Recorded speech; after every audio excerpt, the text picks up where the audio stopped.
अस्सलामुअलैकुम फ्रेंड्स, मेरा नाम है महमूद साजिद। मेरे कंप्यूटर में कुछ इश्यूज थे जिसकी वजह से मैं वीडियो अपलोड नहीं कर पाया। हमने स्टार्ट किया हुआ है चैप्टर नंबर 9 जिसमें आज हमारा लास्ट लेक्चर है 9th क्लास की बात होगा, जिसमें हम होल हार्ट के बारे में पढ़ें। लेकिन लेक्चर स्टार्ट करने से पहले अगर आप मेरे चैनल पर नए हैं तो इसे जल्दी से सब्सक्राइब करें और बेल आइकन को भी प्रेस करें। चलिए लेक्चर की तरफ चलते हैं।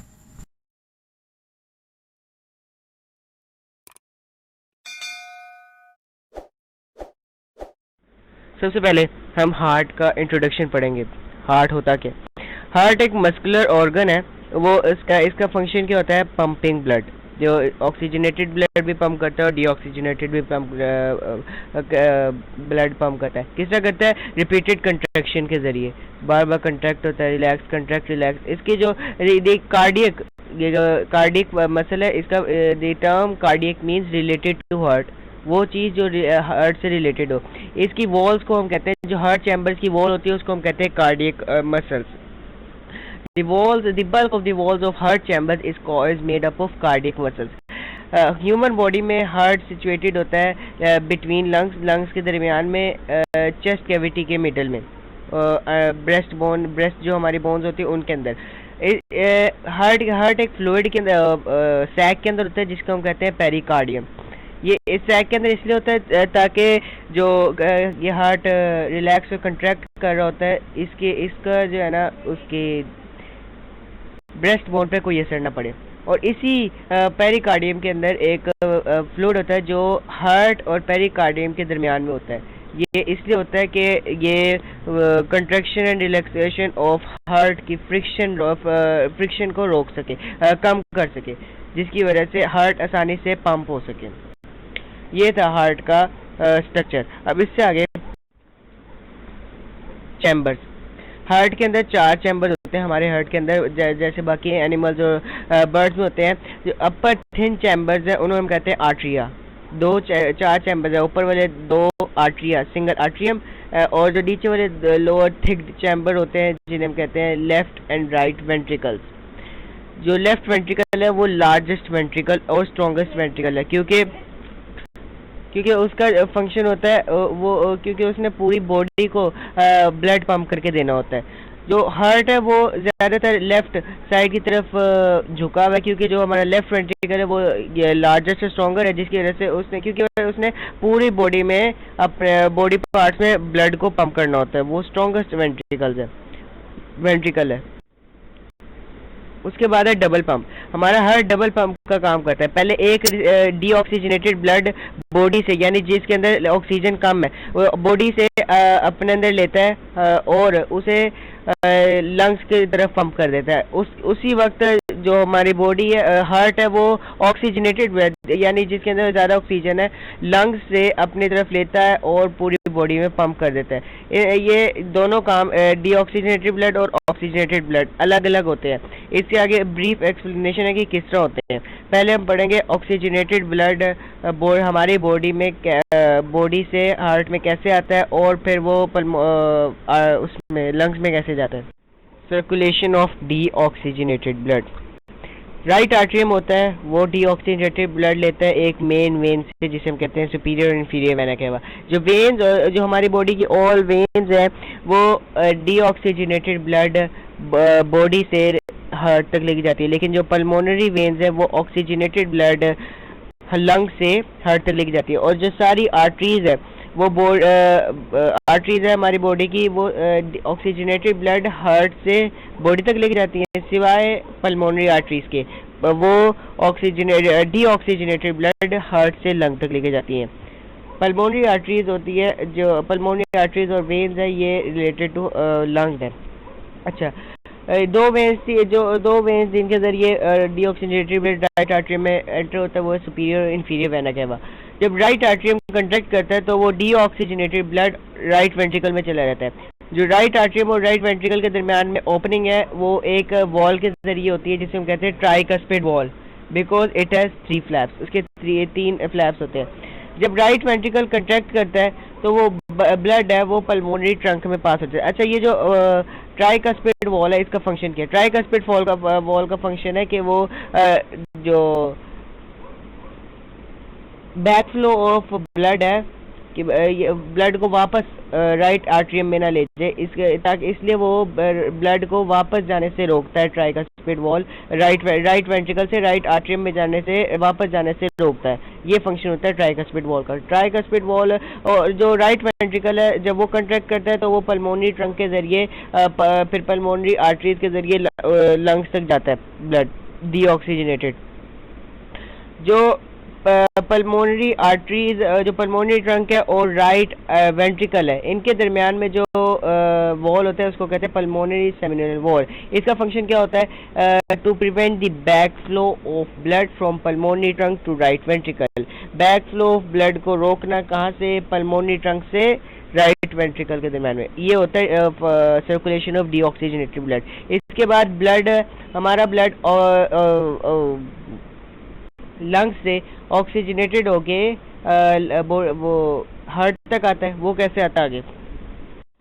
आगे सर्कुलेशन ऑफ ऑक्सीजनेटेड ब्लड। अच्छा, अब पल्मोनरी वेन के जरिए ऑक्सीजनेटेड ब्लड लंग से लेफ्ट आर्टरियम में आ गया, हार्ट में लेफ्ट हार्ट के चैम्बर है, लेफ्ट आर्टरियम उसमें आ गया। अब लेफ्ट आर्टरियम कंट्रैक्ट करेगा तो ब्लड कहाँ जाएगा? लेफ्ट वेंट्रिकल में। ओपनिंग ऑफ लेफ्ट आर्टरियम और लेफ्ट वेंट्रिकल के दरमियान भी जो है ना एक वॉल होता है जिसको हम कहते हैं bicuspid valve, because it has two flaps. इसके दो फ्लैप्स होते हैं। जो लेफ्ट वेंट्रिकल और लेफ्ट आर्टरियम के दरमियान बाइकस्पिड वॉल है, इसका फंक्शन भी ये है कि ये बैक फ्लो ऑफ ब्लड को लेफ्ट वेंट्रिकल से लेफ्ट आर्टरियम के दरमियान में रोकता है। उसके बाद और जब लेफ्ट वेंट्रिकल कंट्रैक्ट करता है तो वो ऑक्सीजनेटेड ब्लड को एक हार्ट के पार्ट एओर्टा तक लेके जाता है। जो लेफ्ट वेंट्रिकल और एओर्टा के दरमियान में जो वॉल होता है उसको हम कहते हैं एओर्टिक सेमिनल वॉल। ये क्या करता है? बैक फ्लो ऑफ ब्लड को रोकता है from aorta to left ventricle. ऐसे सर्कुलेशन ऑफ ऑक्सीजनेटेड और डीऑक्सीजनेटेड ब्लड होती है। आगे डायग्राम है जिसके जरिए आपको और भी ज़्यादा अच्छी समझ आ जाएगी। डायग्राम ऑफ हार्ट, ये देखिए। अब यहाँ से ये आगे ले जाए। अच्छा, यहाँ से आया ये सेमिनल वॉल है, सुपीरियर वेना कैवा है ये वाली, और ये इंफीरियर वेना कैवा है। अब यहाँ से ब्लड आया राइट आर्टरियम में, ये है डीऑक्सीजनेटेड ब्लड। डीऑक्सीजनेटेड ब्लड आया राइट आर्टरियम में, और यहाँ से जब राइट आर्टरियम कंट्रैक्ट करा तो वो चला गया राइट वेंट्रिकल में। राइट वेंट्रिकल में गया तो इनके दरमियान में क्या है? ये वॉल है जिसको हम कहते हैं ट्राइकस्पिड वॉल। ट्राइकस्पिड वॉल क्या करता है? इसकी बैक फ्लो ऑफ ब्लड को रोकता है। उसके बाद यहाँ से ब्लड चला गया पल्मोनरी ट्रंक में। पल्मोनरी ट्रंक और लेफ्ट वेंट्रिकल के राइट वेंट्रिकल के दरमियान में वॉल है जिसको हम कहते हैं पल्मोनरी सेमिनल वॉल। यहाँ से ब्लड चला जाता है पल्मोनरी आर्टरीज के जरिए, डीऑक्सीजनेटेड ब्लड है, ये चला जाता है लंग्स में। अब पल्मोनरी वेन के जरिए ऑक्सीजनेटेड ब्लड कहाँ आ गया? लेफ्ट आर्टरियम में। ये जब कंट्रैक्ट करेगा तो वो चला जाएगा लेफ्ट वेंट्रिकल में। लेफ्ट वेंट्रिकल स्ट्रॉन्गेस्ट और थिकेस्ट वेंट्रिकल है। इसके दरमियान में भी एक वॉल होता है जिसको हम कहते हैं बाइकस्पिड वॉल। यहाँ से ब्लड जाएगा, जब लेफ्ट वेंट्रिकल कंट्रैक्ट करेगा तो वो जाएगा एओर्टा के अंदर। एओर्टा के दरमियान में भी लेफ्ट आर्टरियम और लेफ्ट वेंट्रिकल और एओर्टा के दरमियान में भी वॉल है जिसको हम कहते हैं एओर्टिक सेमिनल वॉल। यहाँ से जाएगा ये एओर्टा में, और ये तीन पार्ट्स हैं, ये बॉडी के लेके जाते हैं ब्लड को लेके जाते हैं बॉडी के ऑल पार्ट्स की तरफ एक्सेप्ट लंग्स। ये थी डायग्राम। अब इसके बाद पल्मोनरी और सिस्टमैटिक सर्कुलेशन हमने पढ़ा था कि जो राइट साइड ऑफ हार्ट है वो डीऑक्सीजनेटेड ब्लड बॉडी से कलेक्ट करती है और लंग्स को दे देती है, लंग्स में डिस्ट्रीब्यूट कर देती है। और जो लेफ्ट साइड है हार्ट की वो ऑक्सीजनेटेड ब्लड लेती है लंग्स से और डिस्ट्रीब्यूट कर देती है बॉडी में। ये जो पाथवे होते हैं डीऑक्सीजनेटेड ब्लड का हार्ट से लंग तक जाना और इन रिटर्न ऑक्सीजनेटेड ब्लड का लंग से हार्ट तक आना, इसको कहते हैं हम पल्मोनरी सर्कुलेशन। और सिमिलरली जो पाथवे होता है ऑक्सीजनेटेड ब्लड का हार्ट से बॉडी तक जाना और डीऑक्सीजनेटेड ब्लड का बॉडी से लंग हार्ट तक आना, इसको हम कहते हैं सिस्टमैटिक सर्कुलेशन और सर्किट। ये है पल्मोनरी सर्कुलेशन और सिस्टमैटिक सर्कुलेशन। इसके बाद हार्ट बीट। जब हार्ट पंप करता है जब उसके चैम्बर्स फिल्स हो जाते हैं, जैसे ऊपर वाले आर्ट्रिया दोनों फिल्स हो गए, तब वो रिलैक्स हो रहा है। जब वो पंप करता है नीचे आर्ट्रिया वेंट्रिकल्स में ब्लड जा रहा है तो वो कंट्रैक्ट होता है। ये जो alternation of contraction and relaxation of heart होती है, इसको हम कहते हैं कार्डियक साइकिल। और जो वन कंप्लीट कार्डियक साइकिल होता है उसको हम कहते हैं heart beat, one heart beat.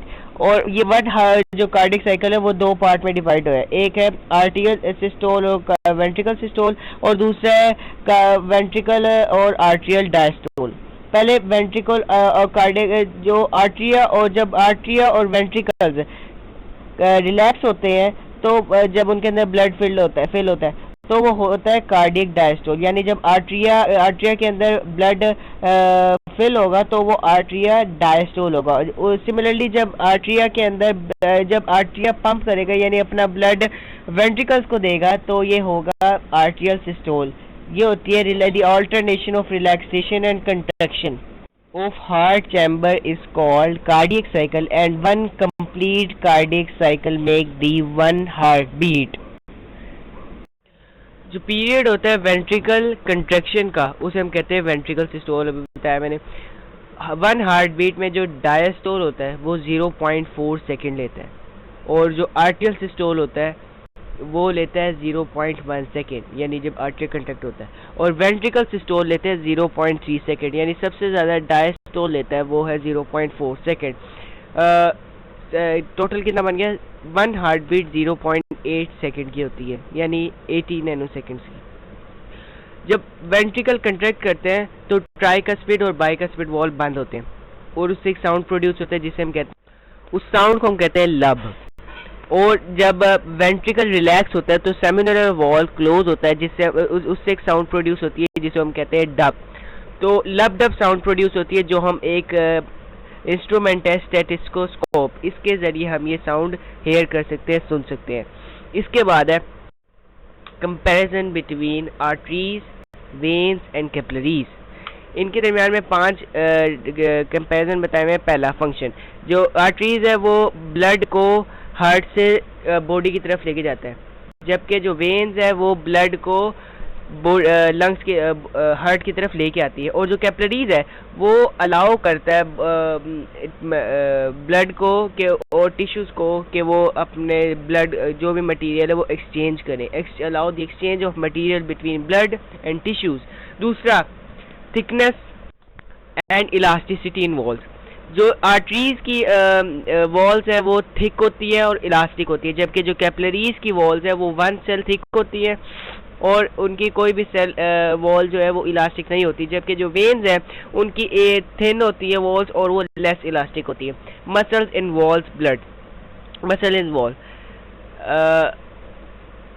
Wall कहाँ से आ गया? इलास्टिसिटी इन वॉल्स और मसल्स आ गया ब्लड। जो आर्टरीज है उनमें हाई ब्लड प्रेशर होता है, कैपिलरीज में मीडियम होता है, और जो वेन्स है उसमें लो ब्लड प्रेशर होता है, क्योंकि आर्टरीज ब्लड हार्ट से बॉडी की तरफ जा रहा होता है, लंग्स की तरफ जा रहा होता है, उसमें हाई ब्लड प्रेशर होता है, जबकि वेन्स में बॉडी से हार्ट या लंग्स से हार्ट की तरफ आ रहा होता है उसमें लो ब्लड प्रेशर होता है, कैपिलरीज में मीडियम होता है। और जो वॉल है वो आर्टरीज में नहीं होते, कैपिलरीज में नहीं होते, सिर्फ और सिर्फ वेन्स में होते हैं। इसके बाद है कार्डियोवैस्कुलर डिसऑर्डर। कार्डियोवैस्कुलर डिसऑर्डर एक बीमारी है हमारे हार्ट की और ब्लड वेसल्स की। The disease that involve the heart and और blood vessels are collectively called cardiovascular disorder. ये ज़्यादातर कैसे होता है? जो एडवांस स्टेज में होता है, डायबिटीज़, जिनको डायबिटीज़ होती है उन्हें होता है, और high blood pressure, high blood concentration और low density like cholesterol, cholesterol के ज़्यादा होने की वजह से, या फिर स्मोकिंग की वजह से, हाई ब्लड प्रेशर की वजह से, हाइपरटेंशन, ओबेसिटी की वजह से, और सेडेंटरी लाइफस्टाइल, ऐसे बहुत सारे केसेस हैं जिसकी वजह से कार्डियोवैस्कुलर डिसऑर्डर होता है। इसकी 2 बीमारियां होती हैं, अथीरोसिरोसिस एंड आर्टीरियोसिरोसिस। ये टाइप्स हैं आर्टरीज की डिजीज की। अथीरोसिरोसिस या फिर आर्टीरियोसिरोसिस, इनके नाम से पता चले कि ये आर्टरीज की डिजीज है। यही डिजीज हार्ट डिजीज का भी फंक्शन मांगती है। अथीरोसिरोसिस में क्या होता है? ज़्यादातर आर्टरीज नैरोइंग हो जाती है, यानी हार्ट तो आर्टीरियोसिरोसिस होती है, इसमें क्या होता है, इसमें प्लैक्स बन जाते हैं। इसमें ये किस वजह से होता है? कोलेस्ट्रॉल के बढ़ने की वजह से, फैटी मटेरियल्स की वजह से, यानी जो फैटी एसिड्स होते हैं उनकी वजह से ये प्रॉब्लम होती है। In this condition this no longer expand and contract properly. इसका मतलब क्या है कि जो आर्टरीज है उनके अंदर से ब्लड प्रॉपर्ली पास नहीं होता, वो एक्सपैंड और कंट्रैक्ट प्रॉपर्ली नहीं कर पाते, जिसकी वजह से ब्लड डिफ़िकल्टी की वजह से मुश्किल से हमारी आर्टरीज के अंदर से गुजरता है। इसमें क्या होता है, कोलेस्ट्रॉल के बढ़ने की वजह से accumulation of cholesterol is a prime contributor to atherosclerosis. Cholesterol ही असल बीमारी है अथीरियोस्क्लेरोसिस की, अथीरियोस्क्लेरोसिस को पैदा करने की। इसमें क्या होता है, मल्टीपल डिपॉजिट्स बन जाते हैं जिसे हम कहते हैं प्लैक्स आर्टरीज के अंदर, और वही प्लैक्स ब्लड क्लॉट्स बनाते हैं जिसको हम कहते हैं थ्रोम्बस आर्टरीज के अंदर। अगर वो थ्रोम्बस फ्रीली मूवेबल होंगे आर्टरीज के अंदर तो हम उसे कहेंगे इम्बोलस। ये होती है atherosclerosis, the disease of arteries. Second disease of arteries is arteriosclerosis. ये बड़ा मेन डिफरेंस है अथीरियोस्क्लेरोसिस एंड आर्टीरियोस्क्लेरोसिस। आर्टीरियोस्क्लेरोसिस में क्या होता है, आर्टीरियोस्क्लेरोसिस होती किसकी वजह से है? अथीरियोस्क्लेरोसिस की वजह से। जब अथीरियोस्क्लेरोसिस लिखा हुआ it can happen when atherosclerosis is serves, यानी जब अथीरियोस्क्लेरोसिस होती है जिसकी वजह से ये आर्टीरियोस्क्लेरोसिस होती है। इसमें क्या होता है, आर्टीरियोस्क्लेरोसिस में हार्डनिंग ऑफ आर्टरीज, यानी आर्टरीज हार्ड हो जाती है। किसकी वजह से? कैल्शियम की वजह से। कैल्शियम ज़्यादा होने का। It occur when calcium is deposited in the wall of arteries. जब आर्टरीज की वॉल में कैल्शियम आ जाता है तो जिसकी वजह से आर्टरीज हार्ड हो जाती हैं, जिसकी वजह से अथीरियोस्क्लेरोसिस डिजीज़ पैदा होता है। इससे क्या होगा, ब्लड मुश्किल से गुजरेगा। और ये कब होता है? जब अथीरियोस्क्लेरोसिस सर्व होती है। ये थे ब्लड वेसल्स की बीमारियाँ, डिजीज़। अब है हार्ट की बीमारियाँ जिसे हम कहते हैं myocardial infection. Myocardial infection, myocardial infection drive हुआ है मायोकार्डियम, जिसका मतलब है हार्ट मसल, और इन्फेक्शन टिश्यू दैट। इसको हम मोस्ट कॉमनली नेम यूज़ करते हैं जिसे हम कहते हैं हार्ट अटैक। ये होता कब है?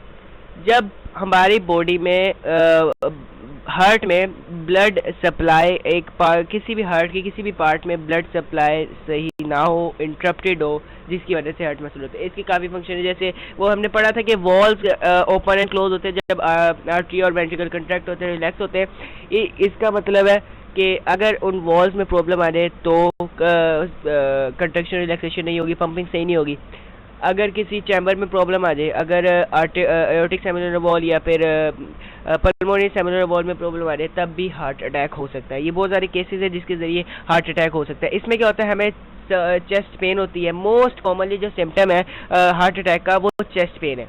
इसके अलावा और भी है, जैसे प्रेशर और squeezing pain in mostly left arm but also radiated. इसके अलावा भी होता है, जैसे हमारे लोअर जॉ में हो गया, लोअर जॉ नेक में हो गया, राइट आर्म में हो गया, बैक में हो गया।